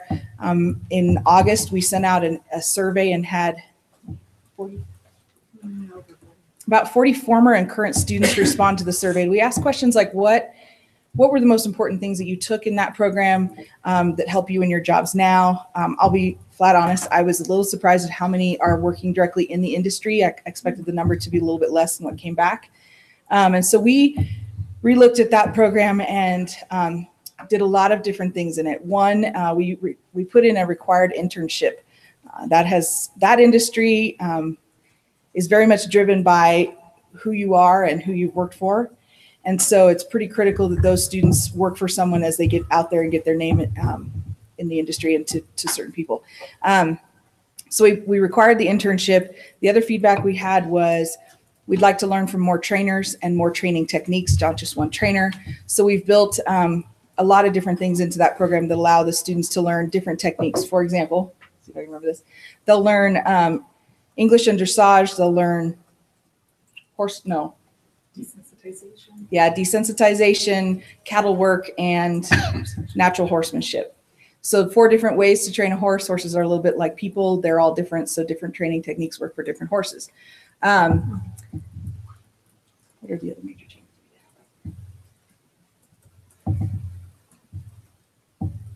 Oh, yeah, the internships. The other thing that we were doing with students is we were bringing them in and we were, although they had to have, as we said, base level of being able to ride, that ranged widely. And so we would give them a very young colt and say, we want you to train this colt, here's a helmet. There were some pretty big differences in those students and their abilities to manage those horses. So what Lene's recommended is that we put them on about a 3-year-old Greenbrook horse so that they have at least a higher level of safety there so they can learn some of those things. Also put them in a horsemanship class so they can become better riders. And then if they stay and come back, that's when they get the really raw horse to try and train and come back. So made it a credit diploma to allow those that are going to go straight into the industry to leave with some credentialing before and then they have the option to come back as well and earn an AAS. Questions from the board? Mr. Chair, go ahead. Trustee Little. Ladies first. Do we own these horses? Does LCCC own the horses that you're talking about? Or folks bring in their own horses? Tell me about that, please. So oddly enough, LCCC has never owned any horses. This year is the first year we've even owned calves. And so what we rely on is people from the community to bring us horses in that want our services. And we typically have far more horses than we have students on a wait list to train. Okay, so good. It's a wanted thing. Yeah. Mm-hmm. Yeah, I remember hearing that now a few years ago that the people from the community bring in their horses. Yep. Yeah. Okay. Tammy's one of our very good clients. Yeah. Yes.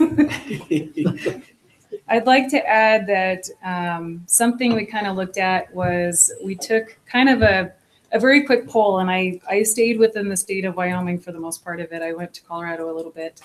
And I polled some of our former students and then other trainers that I know around the state to just ask what they were charging per month, which was also somewhat surprising. And one of our graduates that graduated in May is charging $1,000 a month. And he currently has a wait list. And he trains about 6 to 8 at a time. And so, and that's up in the Sheridan area. A lot of the other ones are charging, the least I found was around $700. And they have a wait list. So that's per month per horse. Wow. Mr. Chair, if I may, Lene, so as we go through the review process, Lene and Jill are tired of having feedback, I think, from me. So this will be my last one, hopefully, for you. But I want, we look at these certificate programs because they have obligations for not only ensuring students complete them, but they're actually successful when they move out from them. Some of these we have to report data for gainful employment regulations from the federal level. But one of the things that really surprised me when they dug in is what I think of as almost a hidden employment market in the region that was surprising. So Lene, just talk to the board a little bit about the pathways that these students end up and why sometimes it's so hard to just find the data in these, job placement or job, projections. But the market is much more robust than even I would have thought. And the legwork that they did to sort of prove that in the documentation is worth calling out, I think. So trying to find the data was awful because when you look at data, the biggest term that you can find is animal trainer, which could be a dog. It could be anything, not just large livestock. And so that was some of the data that I ended up having to use because that's all you can find. But per our further research, this has been something that I've seen over my years here, is that there are more employers than we have students. I am always having people call wanting internships, wanting an assistant trainer. In the state of Wyoming especially, I was once again surprised that colt training was our biggest need, which I thought we were getting away from. And almost every single feedback I got was that if you are a good colt breaker, which means you're breaking that horse to be ridden, is you'll have a job for life, or until you can't, because a good one is worth their weight in gold, whereas the opposite. And so I was surprised to find that as well, but finding actual data on this is near impossible. There's lots of data within the industry, so the American Quarter Horse Association, the American Paint Horse Association, but then those become association specifics. And so that's harder to get real data from as well, because you're only talking about one type of horse instead of the whole picture. So, yeah, I think the other thing that makes it complicated too is that, so you have the colts that are broken, but then they come back in different stages. So sometimes, so take thoroughbreds, for example, they're raced on the track and then they come off the track and they're retrained. So you've got to count that one horse might be trained 3 or 4 times in a lifetime. Mm-hmm. And so how do you measure that? We were able to determine the number of horses in Wyoming, take out the number that are wild, and then you kind of make some estimates on how many times and how much those horses are going to need to be trained. Mm-hmm. And so finding the data was definitely a challenge. Joe gave us a good challenge there. Any more questions? More comments? Thank you, guys. We have a staff recommendation. What's your pleasure? Mr. Chairman, I move that we approve the equine training certification program and have it submitted to Wyoming Community College Commission, and that we approve the data center technician certificate program and also have it submitted to the Wyoming Community College Commission for final approval. I'll second that motion. It's been moved by Trustee Little and seconded by Trustee Merrill. Any more discussion? All those in favor, please say aye. Aye. Any opposed? Motion carries. Thank you. Thank you, guys.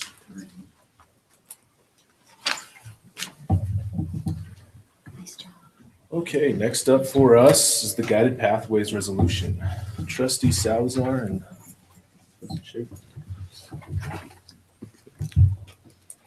Mr. Chairman, I'm going to defer to Trustee Salazar because he's taken this work, as you know, and has engaged you and really worked through the process. I'm just excited to see the resolution before you and the opportunity for you to take that formal position to say this is where we need to go and we need to continue this work. So with that, Trustee Salazar, maybe a little history on what's changed from last time and how we got here. And well, it's shorter, which is down to 1 page, and I think more focused on the idea of governance and given a little bit of general direction rather than trying to assume that the trustees had more knowledge than they really did. And we did get feedback. I got feedback from almost everybody here, either in writing or verbally.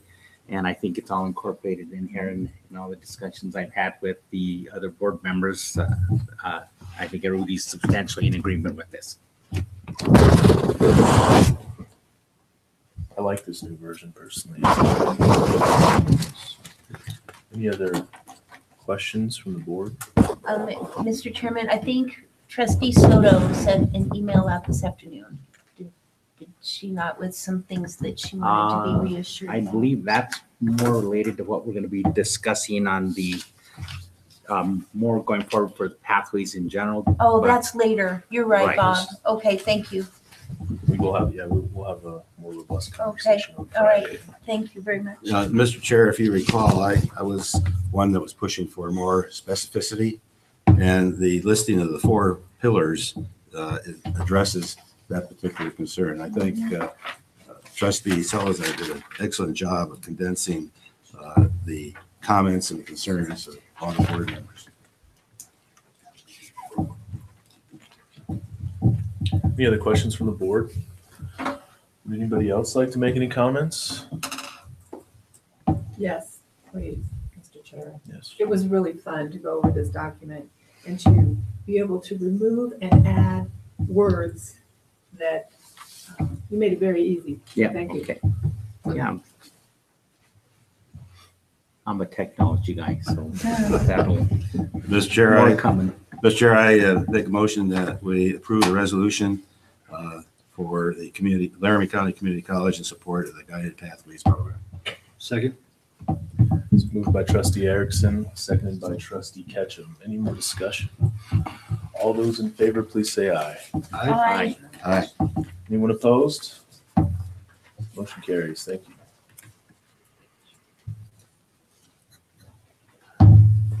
Okay, on to board reports, and I guess we'll come back to Trustee Salazar. Okay, I didn't realize I was going to have so much attention. You're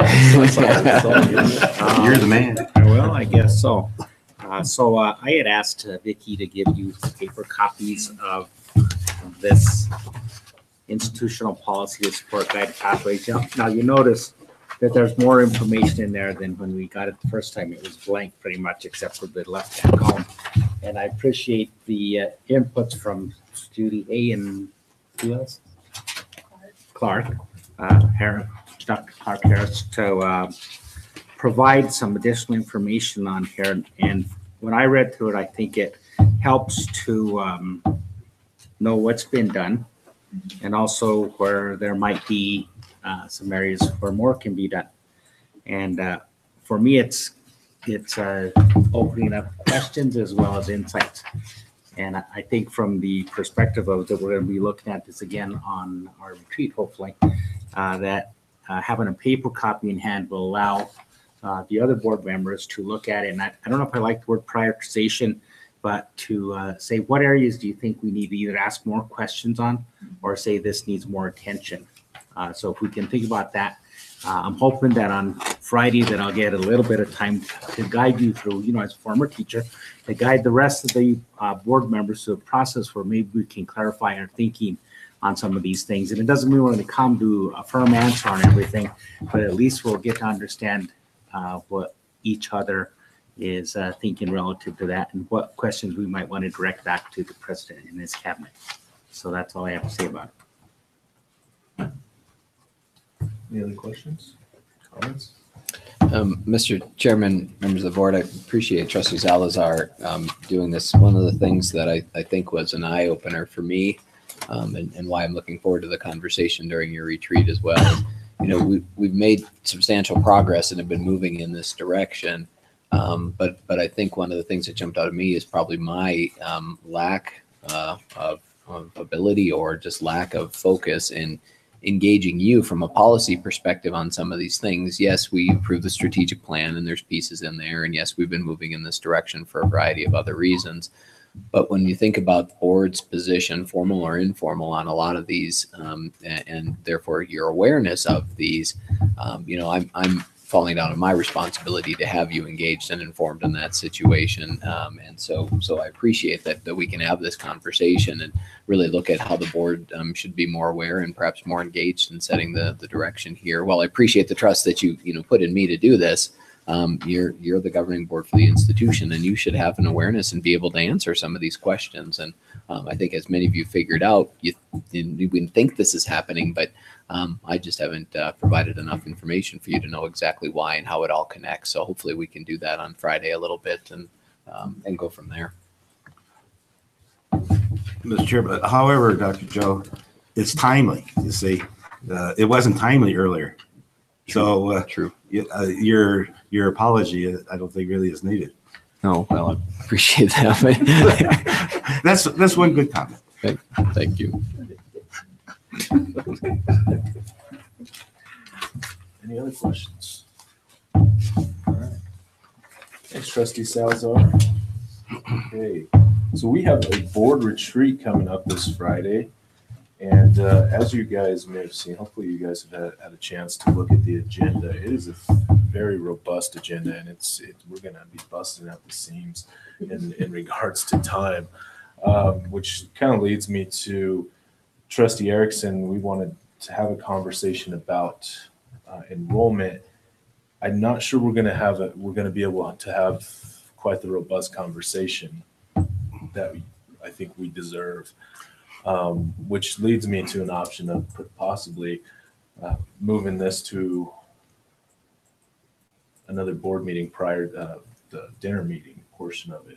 And maybe we can talk about it then. But I am concerned about time on Friday. Mr. Chair, I unfortunately did not get a copy of, and I've been gone for a couple of weeks, so. It's online. I know, I mean the printed copy. Is there a printed copy of the agenda? No? Okay. You'll have one on Saturday. Oh, okay. Friday. All right. Friday. All right. Better late than never. Mr. Chairman, could we put a placeholder possibly if there is time? And I guess we'll leave that to Joe. I do want to make sure that he has plenty of time to be prepared for that conversation and us kind of putting it now. Mr. Chair, if I hear you correctly, you're saying that the discussion on enrollment is going to be delayed for another session, which is fine. That is what I'm proposing to you guys. I haven't seen the agendas, but on the current agenda, it does not address enrollment. And okay. I would prefer us have a larger discussion and have some time. Okay. I don't mind the placeholder. I am a little concerned with it only being a couple days ahead of time. And Joe, you may. Yeah, thank you, Mr. Chairman, members of the board. So we'll likely touch on that as I'll try to facilitate a brief conversation on your board self-evaluation. If you remember, you had those three questions that essentially you were to be asked, and I'll try to touch on some highlights and see if I can be an objective facilitator of some conversation. Clear in the answers to number 3 of that, there is an interest, I think, amongst the majority of you about enrollment and discussion. I do appreciate the chairman's, though, to have that discussion is going to take some preparation. And so while we might touch on it on Friday, I think I would appreciate too saying, hey, let's have it at X meeting or another retreat or something. And then let me put together sort of a comprehensive discussion so you understand sort of, I guess, be able to flow through the whole conversation for everything from strategic enrollment management, where it sits, to what are we doing about enrollment now. And I think that's just going to take a little bit more thought to put that conversation together. So we'll probably touch on it on Friday, but I would appreciate, getting it set or somewhere. And so I can, help bring information to make that conversation more fruitful for you. Well, Mr. Chair, that plan sounds okay with me, as long as it isn't delayed too long. Because I'm concerned about us having a robust conversation about enrollment prior to the completion of the fiscal 19 budget. Yeah, I don't see a problem with that. Yeah. But my personal thought is to have that maybe at the next board dinner and just have a free flowing conversation about that. So have an hour and a half potentially of discussion, and if you can have that prepared by then, I think that would satisfy. That satisfies me. Okay. Mr. Chairman, we had talked about several things at the Wyoming Association of Community Colleges trustee or retreat too, and I know there was a time we discussing some of those things at the retreat, but I can see we're not going to have time. That's obvious. If we're talking about pathways and facilities, that's going to be a lot of our time. But there's some of the subjects there, like what I just mentioned about destination programming, and there was some couple other things.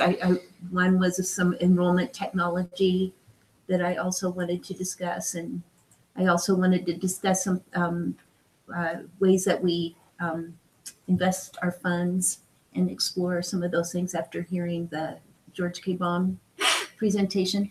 So they don't necessarily have to be at the retreat, but I don't want to lose sight of those either, that there was some things that I wanted to discuss. And I like the idea of doing maybe a dinner presentation. I think I agree with Trustee Erickson. We should do that one before we work on the budget. So it would make sense that we have that discussion maybe before our board dinner on February 28th. But perhaps you and I can just have a discussion about times that it's the right place for me to bring up some of those subjects that we talked about at the Wyoming Association of Community College Trustees. Mm-hmm. I think those are Training. good conversations to have, and maybe we can set that up for the following board meeting or dinner meeting. Like in March or something like that. If that's feasible for you understand. Yeah, Mr. Chairman, Trustee Little, one of the things I might suggest actually for all of you, I'm just thinking to those three items, the last one would probably be a fine topic to have on the facility and finance because they're the ones most aware of it. But the other ones, we may want to think about how we engage in conversations about programming and with some of the goals that Dr. Harris will be working on over the next couple of years, helping guide the schools through strategic planning. Those types of conversations and direction from the board will make sense. So if you have topics that you want to address, I've got the enrollment one. I would suggest chatting with the chairman with that, and then we'll kind of chart out and see where's the best place to have those and when. Okay. And then we'll make sure to have be able to facilitate good, robust conversation. Okay. Yeah. Any other questions? That's all I have for you as far as the retreat agenda Friday. All right, moving forward. Facilities and Finance Committee, Trustee Erickson. Mr. Chair, we had a rather full agenda at the F&F committee this last time. We had the annual review of our investments with First Interstate Bank, which was things are moving along fine. I think we've got about, if I'm right, about 90 million, not 90, 90,000. Where are you? Wow. It is a bull market. That'll take care of a few things. Oh, wow. The market's been good, but. But all of our investments are in fixed income items, so we can't get quite that high very quickly, early. But we had a nice review with the Interstate Bank people. Obviously, we're updated on our various building projects, such as the Crossroads, which we approved going forward on that. Then the Ludden Library and the administration, redoing the administration building. For those of us who are concerned about the future of our boardroom, the boardroom is still a concern in the mix. It hasn't gone off the wayside anywhere. Then we had, I think, a very good presentation by Nova and Pam about when we approve our annual budget. Those of us who were here a couple of years ago, the board, and for the new trustees, the board directed the administration to present the fiscal year budget at that time. I'm not sure which one it was, but to do it before July 1st. After that first year, so it would have been 2 years ago. After that first year, there was a report of some rumblings in the institution, so to speak, across the institution, not only in accounting, but also by faculty, because of certain restrictions and certain changes and so forth and so on. And that was presented to the F&F committee, and the F&F committee said, well, why don't we give this another year and see how it develops? Well, another year has passed, and in the process, they did their homework. And did they do their homework?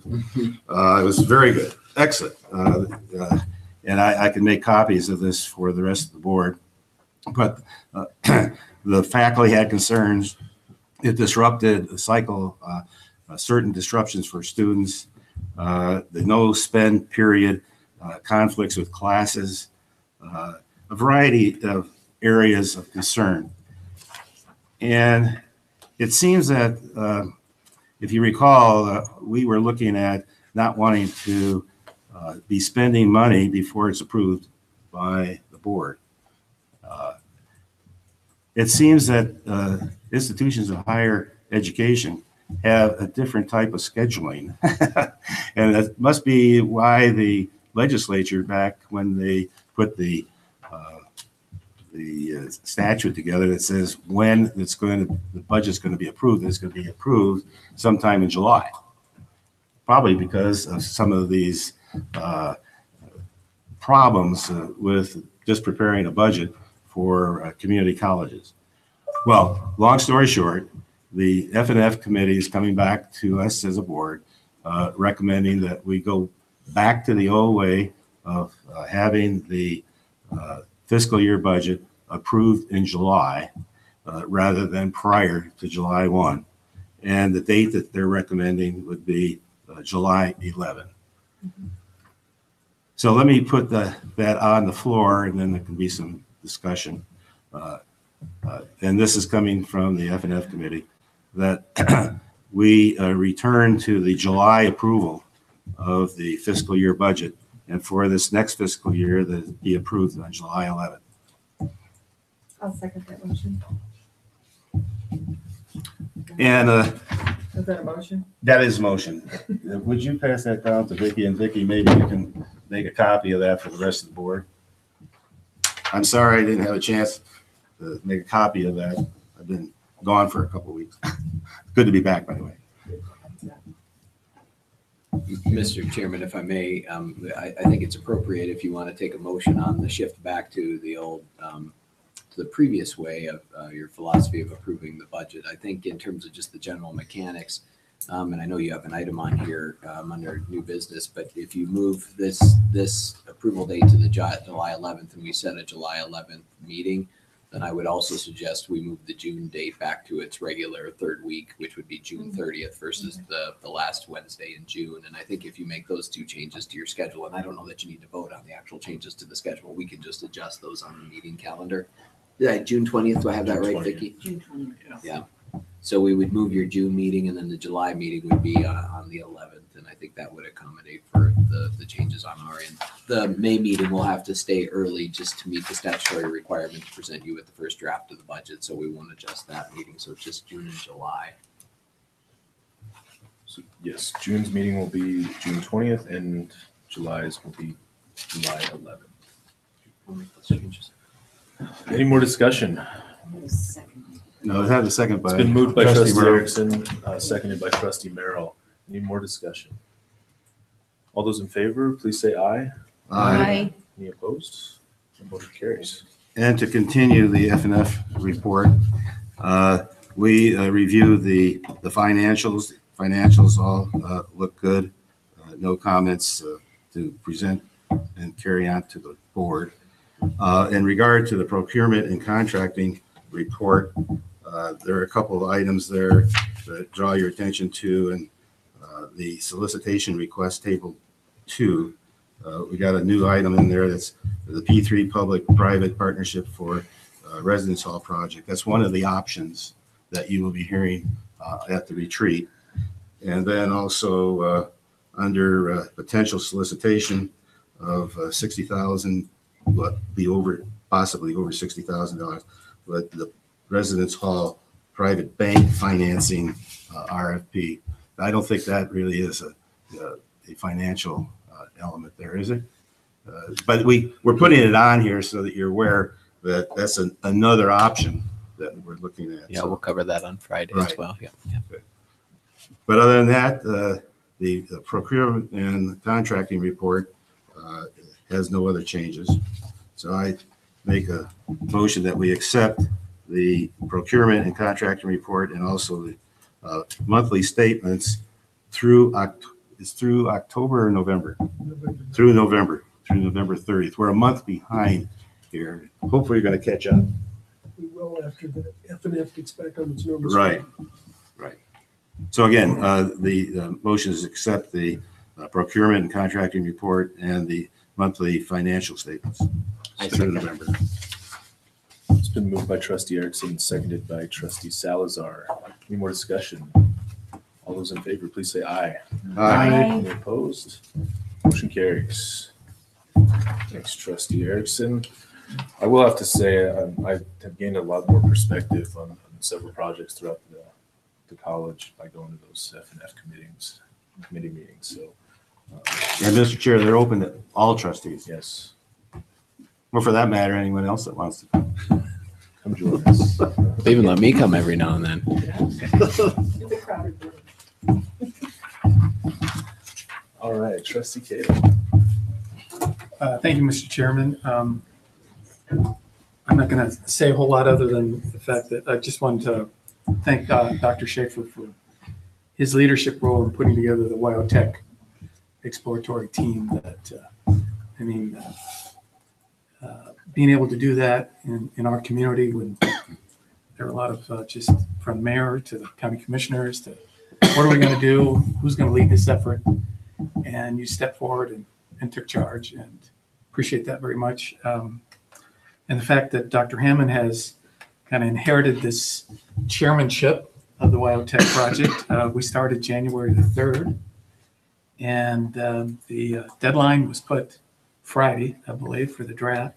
So in 4 weeks, a very diverse group had to really dive into a project that was fairly complex with the sheer financial size of it and enrollment and what's going on. And so, again, thank you very much for doing that. I think it's very important to the community. So out of the strategic plan and the WyoTech project, well, we've got some things going on, and I know Dr. Hammond's been extremely busy with that, and I do appreciate his efforts and all that. Thanks. Well, Mr. Chairman, if I may, Trustee Cato, if I could have about 100 employees like him who do all the work and I don't have to pay for a minute, right? Butch is always gracious in volunteering his time, and which takes him out of the office and makes writing policies a little bit of a challenge. But a committed volunteer, it's great to have people like you and people like Brady who inherit those assignments. Any questions for Trustee Cato? All right. Our student trustee, is it Goldfuss? Did I say it right? All right, you're up next. So student government's hit the ground running this semester. The first week, we had a meet and greet with President Schaefer here and Judy Hay. We have a blood drive coming up in the next week or two. We're doing our pictures next week, so we're having a busy first 4 weeks. And then on another note, we have a new president and vice president. Our former president will not be back this semester, unfortunately. So Vice President Constance Woolheather will be stepping up into the president position, and Secretary Justin Manduano has stepped up to the vice president position. I will remain here as the ex officio for the Board of Trustees. As for the secretary position, we're currently looking at filling that with our current senators, and we are aggressively recruiting new senators to fill positions that have been vacated or empty since last semester. Other than that, I don't believe I have much to report on. Thank you. Although, Mr. Chairman, President Schaefer, in regards to the retreat on Friday, do you expect us to send a student representative to that, or no? You are welcome to come, but I don't think we have an expectation. I'm not sure I can make it even if I could, or even if I wanted to. I might be able to send someone else from the Senate, but I was wondering what your recommendation there would be. Yeah, Mr. Chairman, I think I agree with you. Certainly, if there's somebody that wants to represent SGA, you have a set seat at the table. I think we traditionally haven't, just because we realize a 4-hour block of time is sometimes difficult for students. So certainly no expectation that you're there. And I wouldn't scramble to try to get somebody to be there by any means. Understood. Okay. Thank you. Mr. Chairman, but on the other hand, I would say if there's a student who is interested in something that's on our agenda, like, the facilities discussion or, something like that, or the guided pathways discussion, I think it's always good to have student input if somebody is interested in discussing that with us. Is that fair to say? Sure. Yeah. And to clarify, that's noon on this Friday to 4 p.m. Mm-hmm. Includes lunch. That may be the selling point. Yeah. And, you can see on the agenda what we're going to be talking about, so. Yeah. Thank you. Okay, so on to new business. We took care of my new business. The one thing that I just want to bring up real quickly is and I do want to chat with the board about this. I don't believe we've had a board meeting in Laramie this past year. I would like to chat with you guys and see if that's feasible, and of course, Dr. Schaefer. But I would like to try to make that happen this semester, by the end of this semester, and potentially by the end of this year, make a trip out east as well. So, is that something that we can get set up potentially? Mr. Chairman, yes, I was just looking to see when your February meeting is. So that's On the 28th. To do that. That may be what I'm chewing on. Oh, that's right. The LCCC fight song. So that doesn't work then. I was thinking whether or not there'd be an opportunity to have a conversation when you discuss the WyoTech prospectus in Laramie. The 28th may not work. We may have to, so okay. But yes, we'll get something. And are you guys okay with that? I'm sorry. Sure, Oh, I'd yeah. like to do that. Get something scheduled. Now, I'm assuming that the advisory board would be invited then. We would get together with them like we did last time. That would be super. Yeah, for dinner. Yep. Yeah. And then the only other thing that I'd like to bring up regarding board meetings is, and we got a chance to talk about this a little bit pre-board, but potentially having a board meeting during maybe our next retreat in the fall, during the day, and having it down in the Clay building and inviting, making it's a little bit more present down there, I should say, or a little bit more traffic running through there, and maybe have some sort of a meet and greet type thing prior to the board meeting. I don't expect an answer today, but I think it's a good idea. I think it would be kind of cool to have one during the day and have people pass through with it. So please, so something to think about, and it's probably more for something on Friday as we talk about the first couple items. Well, given that we don't have much time to do things on Friday, I think the response that you're getting right here is that, yes, that makes some sense. Go forward. Let's do it.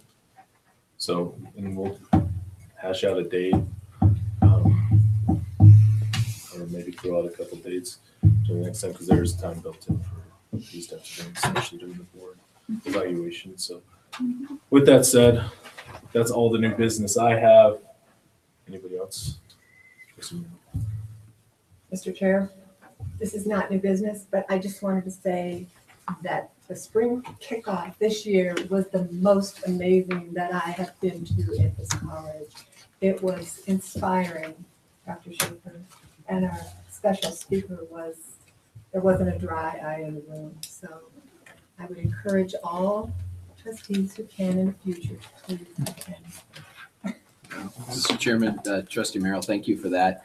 Yeah, the thanks for your speaker should go to Executive Director Tammy Mays, who actually was the one who said, hey, this we need to add this and do it. And I know that Dr. Baker in her office helped coordinate a lot of the events, but the reason that we had him here was a result of her initiative. So she should really be commended for that. And Mr. Chair, Is it a Dr. Noble? I'm not sure. No. Mr. Noble. Well, Mr. Noble, Kent Noble, he gave us information as to how we can assess our own perseverance. Grit. The grit scale. I took that little test, and I'm not going to tell you what I got, but I took that test. I can tell you I was above 50%. How's that? My husband and I both took it, and we scored the same. Whoa. But I want to tell you that I got a hold of him, Mr. Noble, and I asked what he charged if I had another group that he would like to come to, and he said he charges mileage. That is amazing. So if you have any groups, it's 75 minutes long. Ours wasn't quite that long, right? Okay, and And he maybe some charges scotch. mileage. And maybe some scotch. Yeah. That's good. So amazing. Thanks, Scott. So we had some board correspondence, Kevin Yarbrough and then Member Fallon, and then there was also the public relations team. Some correspondence there. Hopefully you guys had a chance to read through that. Other than that, Well, we do have, Mr. Chair, I think we have a couple other announcements maybe. Dr. Joe, we have a few new interim with the athletic director leaving us. Oh, sure. Yeah, thank you for saying that. Judy, do you want to just update them on your decision for an interim athletic director? Sure, sure.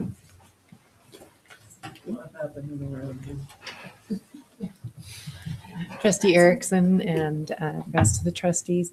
We have appointed our, he's been here about 10 years now, head men's soccer coach, Vince Gibson, and he's accepted that position. So he will start on Monday. Scott Noble leaves us on Friday. That'll be his last day on campus anyway. So we're excited. Vince was kind of excited about having that opportunity, and we're glad to be able to give it to him. So he'll probably be at that post most of the spring. It's difficult to bring a new person at that level on in too much less than that time. So we've got things mapped out for that time if we need it. I had another motive for bringing that up. I'd like to have some assurance that we will be seeking a full-time athletic director. Are you dusting off your resume? I could play racquetball. Yeah. Yes, Mr. Chairman, I'm sure Judy would be more than willing to give you her assurance that that is going out and relatively quickly, I believe. So, yeah. Thank you. any public comment? No. You guys like to stay here a little bit longer? Hey, the basketball game has just started. Oh, wow. University of Nevada, University of Wyoming. Oh, yeah. Should have said that sooner.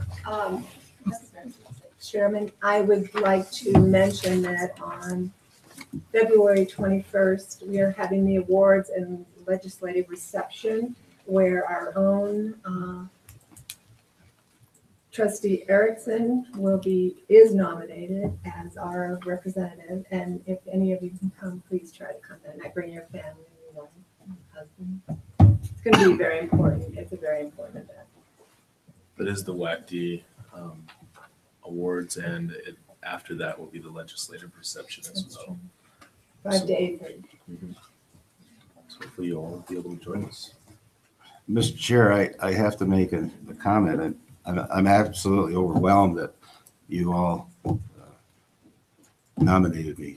I tell you what, I take it with a great deal of pride and humility. Thank you.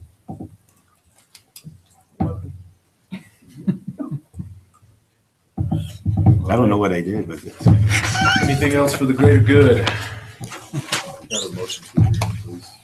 So moved. Second. It's been moved by Trustee Anderson, second by Trustee Ketchum. Any discussion? All those in favor, please say aye. Aye. Opposed? Carries. What time is it? What?